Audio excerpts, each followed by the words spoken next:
Hey all, it's SupremeKotor. Welcome back to another episode of How the Pros Play.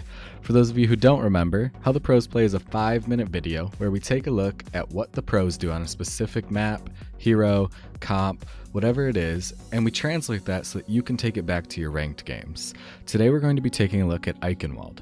I love Eichenwalde because it's so varied. You can play quad DPS, goats, double sniper, Junkrat. It doesn't really matter as long as you play it properly, hold the right chokes, hold the right spaces, your team can succeed. That's why Eichenwalde's one of my favorite maps. One of the most interesting things that can happen on Eichenwalde is first point defense. While there's a variety of comps you can select, you only get to select once, while the offense can immediately swap. So it's very important that you make your decision correctly the first time. For example, if your team rolls out on Rhine Goats and you're not comfortable killing a Pharah, the enemy team is probably just going to switch to quad DPS and kill you with their Pharah. For this reason, you can see really interesting stuff happening on Eichenwalde, like both teams running quad DPS. It at least gives them a legitimate chance to kill each other and comes down to much more mechanical skills instead of just the comps automatically beating each other. If your competitive team or your ranked team is inexperienced with quad DPS, or you just don't have the hero pool to run quad DPS, I suggest going for something like the London Spitfire here.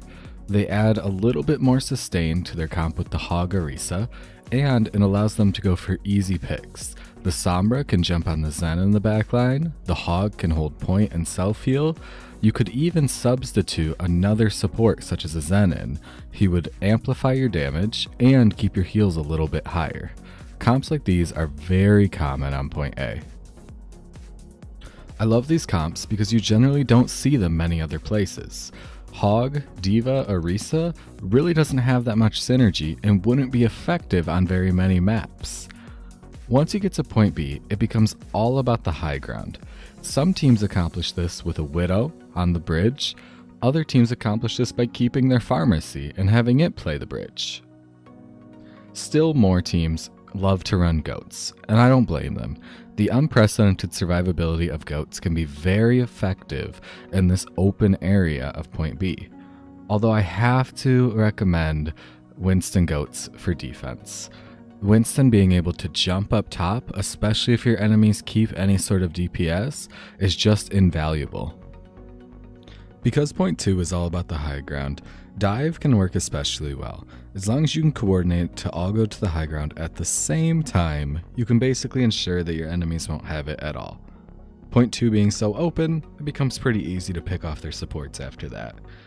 I can't wholeheartedly recommend this though, because the third point, if you can't hold on point 2, really makes it hard to play dive on both defense and offense.